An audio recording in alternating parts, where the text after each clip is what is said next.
Hi viewers, welcome to our channel. ప్రస్తుతం మనతో పాటు దాము బాలాజీ గారు సీనియర్ జర్నలిస్ట్ ఉన్నారు. వాటితో ఒకసారి మాట్లాడదాం. సార్ నమస్కారం. సార్ సునీతా రెడ్డి దెబ్బకు సుప్రీంకోర్టు కూడా దిగొచ్చింది అని చెప్తున్నారు సార్. అంటే వివేక హత్య కేసుకు సంబంధించి మేము ముందు నుంచి కూడా ఫైట్ చేస్తూ వస్తుంది కదా, ఇప్పుడు సుప్రీంకోర్టు వరకు వెళ్ళింది. అటు ఎవరైతే బెయిల్ మీద ఉన్నారో వాళ్ళందరి బెయిల్ క్యాన్సిల్ అయ్యే అవకాశం ఉందని కూడా చెప్తున్నారు. మరి ఇంతకీ సునీతా రెడ్డి ఏం చేసింది, మరి సుప్రీంకోర్టు ఎటువంటి నిర్ణయం ఈ విషయంలో తీసుకుంది సార్? సునీతా రెడ్డి, వైఎస్ సునీతా రెడ్డి చనిపోయిన వివేకానంద రెడ్డి కూతురు. ఆమె అలుపెరగని లీగల్ బ్యాటిల్ చేస్తూ ఉంది. కాకపోతే ఆమె లీగల్ బ్యాటిల్ ఏ స్థాయిలో ఉంది, పొలిటికల్ బ్యాటిల్ కూడా చేసింది ఆమె. అంటే వాళ్ళ సిస్టర్ షర్మిలా రెడ్డితో కలిపి ఆమె పొలిటికల్గా కూడా జగన్కి యాంటీగా విశేష కృషి చేసింది. అది ఎంతో కొంత కడపలో జగన్ పార్టీని దెబ్బతీసింది, జగన్ని కూడా దెబ్బతీసింది. అవినాష్ రెడ్డికి మెజార్టీ తగ్గింది. ఇవన్నీ కూడా సక్సెస్ అయింది. కాకపోతే ప్రాబ్లం ఏంటంటే ఈ ప్రభుత్వం, కూటమి ప్రభుత్వం వచ్చి 10 నెలలు అయినా కూడా ఆ కేసు ముందుకెళ్ళట్లేదు. ఆ కేసుకు సంబంధించి ఎటువంటి సీరియస్ పరిణామాలు జరగట్లేదు. ఏదో కొంతమందిని అప్రూవల్గా మార్చడానికి ట్రై చేస్తున్నారు. సాక్షుల చనిపోయడానికి సంబంధించి కేసులు పెట్టారు, కానీ అసలు కేసు సిబిఐ కేసు కాదు, అసలు కేసు. దీంట్లో వీళ్ళకి శిక్షలు పడాలంటే ఇప్పుడు మొత్తం 8 మంది ఉన్నారు ముద్దాయిలు. అందులో 4th ముద్దాయి ఫస్ట్ వచ్చి ఎర్రగంగిరెడ్డి, రెండోది సునీల్ కుమార్ యాదవ్, మూడోది ఉమాశంకర్ రెడ్డి, 4 దస్తగిరి, 5 దేవిరెడ్డి శివశంకర్ రెడ్డి, 6 గజ్జల ఉదయ్ కుమార్ రెడ్డి, 7 వైఎస్ భాస్కర్ రెడ్డి, 8 అవినాష్ రెడ్డి. ఈ 8 మంది ఉన్నారు. 8 మందిలో 4వ ముద్దాయిగా ఉన్న దస్తగిరి అప్రూవర్గా మారిపోయాడు. కాబట్టి ఇతన్ని సాక్షిగా పరిగణించమని సిబిఐ కోర్టుకి సిబిఐ విన్నవించుకుంది. సిబిఐ కోర్టు కూడా ఇతన్ని సాక్షిగా పరిగణిస్తాను అని చెప్పేసింది. కానీ దీని మీద అవినాష్ రెడ్డి, దేవిరెడ్డి శివశంకర్ లాంటి వాళ్ళు హైకోర్టుకి వెళ్ళారు. తానే మర్డర్ చేశానని ఓపెన్గా చెప్తున్న కిరాయి హంతకుడు, పైగా అతను డబ్బులు తీసుకొని హత్య చేశానని చెప్తున్న అతన్ని మీకు అప్రూవర్గా మారాడని చెప్పి అతన్ని సాక్షిగా ఎలా మారుస్తారు అనేది హైకోర్టుకి వెళ్ళింది. హైకోర్టు కూడా ఇదే ప్రశ్నని సిబిఐకి కోర్టుకి అడిగింది. సిబిఐ కోర్టు మరి ఇంకా రిప్లై ఇచ్చిందా లేదా, దీని ఫర్దర్ ఏందనేది ఇంకా మనకి క్లారిటీ రావట్లేదు. కోర్టులో ఉంది పెండింగ్. ఏదేమైనా అతన్ని పక్కన పెడితే 7 మంది ముద్దాయిలు ఉన్నారు. ఆల్రెడీ 2 ఛార్జ్షీట్లు వేసేశారు. అనుబంధ ఛార్జ్షీట్లు కూడా అనేకం అయిపోయింది.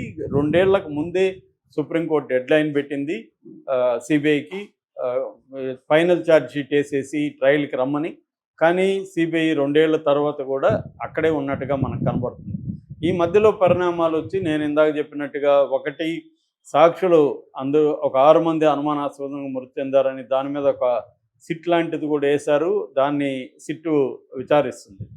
రెండవది ఈ దస్తగిరి మీద దాడులు జరుగుతున్నాయని దస్తగిరి కేసు పెట్టాడు.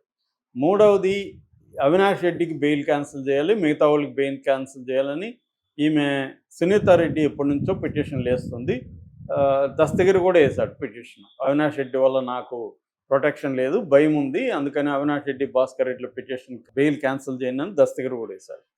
నెక్స్ట్ సునీల్ కుమార్ యాదవ్, ఇతను 2వ ముద్దాయి. సునీల్ కుమార్ యాదవ్ కూడా అప్రూవర్గా మారుతున్నట్టు అర్థమవుతుంది. అతను ఈ మధ్యకాలంలో జగన్కి యాంటీగా మాట్లాడడం మొదలుపెట్టారు. హత్య అనే ఒక సినిమా వచ్చింది. అది ఇప్పటి వరకు ఏంటంటే ఈ వివేకానంద రెడ్డి మీద వివేక్ అనే ఒక సినిమా వచ్చింది. అదేమో కంప్లీట్గా జగనే గొడ్డలతో నరికినట్టుగా, జగన్ డైరెక్ట్గా ఇన్వాల్వ్ అయినట్టుగా ఆ సినిమా చూపించింది. అది ఎలక్షన్ ముందు వచ్చింది.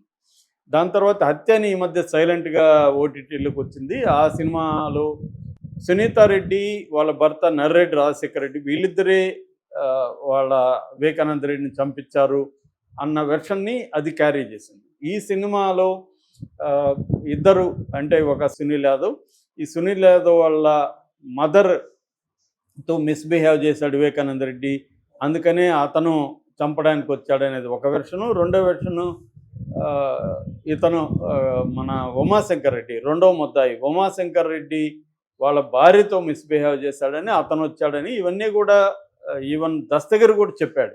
అదే సినిమాలో పెట్టారు వాళ్ళు. కానీ దస్తగిరి మీద ఏం మాట్లాడని సునీల్ యాదవ్ ఈ సినిమాకి యాంటీగా మాట్లాడాడు, కేసు కూడా పెట్టాడు. ఈ సినిమా ప్రొడ్యూసర్, డైరెక్టర్ల మీద కేసు కూడా పెట్టాడు.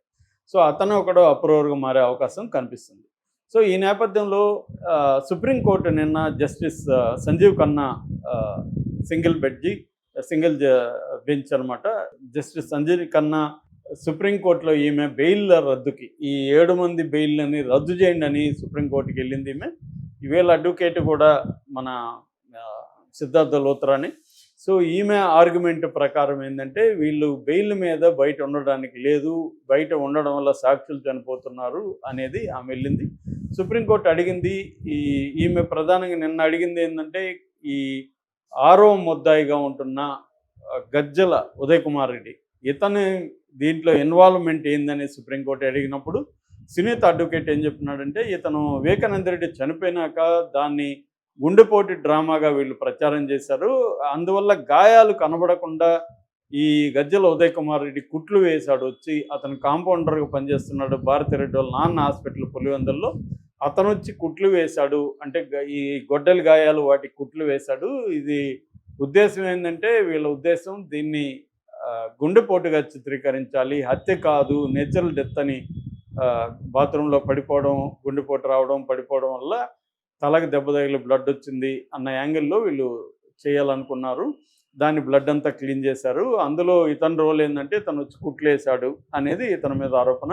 ఇప్పుడు సుప్రీంకోర్టు ఈమె వాదనలతో కన్విన్స్ అయ్యి వీళ్ళకి నోటీసులు పంపించింది, మేము మీ బెయిల్ ఎందుకు రద్దు చేయకూడదో చెప్పండి అని. సో ఇప్పుడు ఆ మేరకు సునీత రెడ్డి విజయం సాధించినట్టుగా, ఎందుకంటే సాక్షాత్తు సుప్రీంకోర్టే బెయిల్ ఎందుకు రద్దు చేయకూడదు అని కానీ అడిగిందంటే రేపొద్దున బెయిల్ రద్దు చేసే అవకాశం, వీళ్ళేదో సమాధానం ఇవ్వాలి, వీళ్ళ సమాధానంతో సుప్రీంకోర్టు సాటిస్ఫై కాకపోతే బెయిల్ రద్దు చేయమనొచ్చు. మామూలుగా సుప్రీంకోర్టే అనేక సార్లు bail is the rule, jail is exception అని అనేక సార్లు చెప్పింది.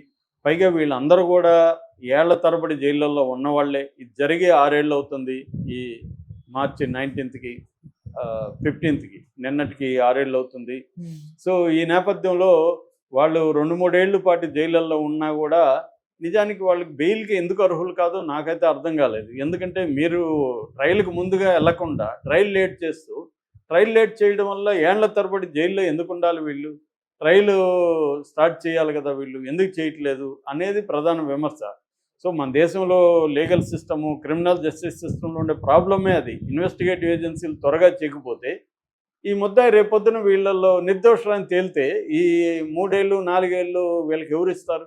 సాయిబాబా కేసు మనం చూసాం కదా, 10 ఏళ్ళ తర్వాత అతను నిర్దోషం తేల్చారు. మరి 10 ఏళ్ళు ఆయన జైల్లో అనుభవించిన నరకం ఏదైతే ఉందో 95% వికలాంగుడు, దాన్ని ఎవరు తిరిగిస్తారు?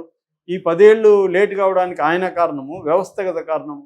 ఇదే సమస్య ఇక్కడ కూడా ఉంది. ఇప్పుడు సునీతది న్యాయం అనిపిస్తుందేమో కానీ ఇక్కడ సునీత ఫైట్ చేయాల్సింది ఏంటి? ఈ ప్రభుత్వం మీద ఫైట్ చేయాలా, తెలుగుదేశం ప్రభుత్వం మీద? ఎందుకంటే కూటమి ప్రభుత్వం, సిబిఐ ఎవరి కంట్రోల్లో ఉంటుంది? మోడీ కంట్రోల్లో ఉంటుంది. మోడీ ఎవరి కంట్రోల్లో ఉంటాడు? చంద్రబాబు కంట్రోల్లో ఉన్నాడు. చంద్రబాబు మీద ఎందుకు ఈమె పోరాటం చేయట్లేదు? ఈ ఎంతసేపటికి వీళ్ళ బెయిల్ క్యాన్సిల్ చేయడం ఇది చేస్తుంది తప్ప అసలు శిక్ష పడించాలి, జగన్ పేరు దీంట్లో ఇంక్లూడ్ చేయాలి, అవినాష్ రెడ్డిని జైలుకు పంపించాలి, లేదా అసలు శిక్ష పడేటికి చేయాలి, స్పీడీ ట్రయల్కి తీసుకెళ్ళాలి.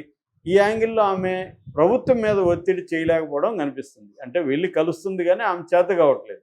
అంతకంటే ఆమె వీధిలో నిలబడైతే పోరాటం పరిస్థితి లేదు, మళ్ళీ అది జగన్కు ఉపయోగపడుతుంది. సో ఒక రకం ఆమె పొలిటికల్ దీంట్లో ఆమె ఇరుక్కుపోయింది. జగన్కైనా చంద్రబాబుకైనా వివేకానంద రెడ్డి హత్య అనేది రాజకీయంగా తమకు ఉపయోగపడిన రోజులు ఉపయోగించుకుంటారు తప్ప వాళ్ళకి దాంట్లో ముద్దాయిల్ని శిక్ష పడేటికి చేయాలని చంద్రబాబుకి లేదు, జగన్కి లేదు. ఆమెకు ఉండొచ్చు కానీ చంద్రబాబు జగన్ల మధ్య ఆమె ఇరుక్కుపోయినట్టుగా కనబడుతుంది. వాళ్ళ రాజకీయ ప్రయోజనాలు ఉంటాయి. చంద్రబాబుకి ఈ కేసును ఫినిష్ చేయడం చంద్రబాబుకు కూడా ఇష్టం ఉండదు. ఎందుకంటే మళ్ళీ 2029లో దీన్ని వాడుకోవచ్చు. ఇప్పుడు శిక్షలు పడేస్తే మళ్ళీ పడుతుందో వదిలేస్తారో తెలియదు. ఆల్రెడీ సిబిఐని ఇక్కడ 16 ప్రశ్నలు అడిగారు జడ్జి, హైకోర్టు. ఆ ప్రశ్నలు చూస్తే వీళ్ళకి శిక్షలు పడదేమో అనిపిస్తుంది అలాంటి వాడికి. సో అప్పుడు శిక్షలు పడలేదనుకో చంద్రబాబుకి అది మైనస్ అయిపోతుంది. అందుకని చంద్రబాబుకి ఈ కేసు ఇలాగ ఉండడం చంద్రబాబుకి కావాలి. ఈ కేసు ఇలాగ ఉన్నా త్వరగా అయినా జగన్కి ఓకే. ఎందుకంటే ఇలాగ ఉన్నా జగన్ కూడా దాన్ని ఏదో ఒక రకంగా ట్రై చేస్తాడు ఉపయోగించుకోవడానికి. కానీ నిర్దోషులకు వస్తే జగన్కి మరీ మంచిది. కానీ జగన్ కంట్రోల్లో సిబిఐ లేదు, బీజేపీ లేదు. నిజానికి చంద్రబాబు కంట్రోల్లో ఉంది. ఈమె ప్రెజర్ చేయాల్సింది ఎవరిని? చంద్రబాబు. ఇప్పుడు కోర్టు సరే బెయిల్ రద్దు చేసి వీళ్ళు జైలుకి వెళ్తారు. దానివల్ల ఆమెకేం ఉపయోగం? అసలుది జరగాలి కదా, అది జరగట్లేదు. అంటే ఆమె అసలు పోరాటాన్ని వదిలిపెట్టి ఇంకేదో పోరాటం చేస్తున్నట్టుగా మనకు కనబడుతుంది. Okay sir, thank you so much.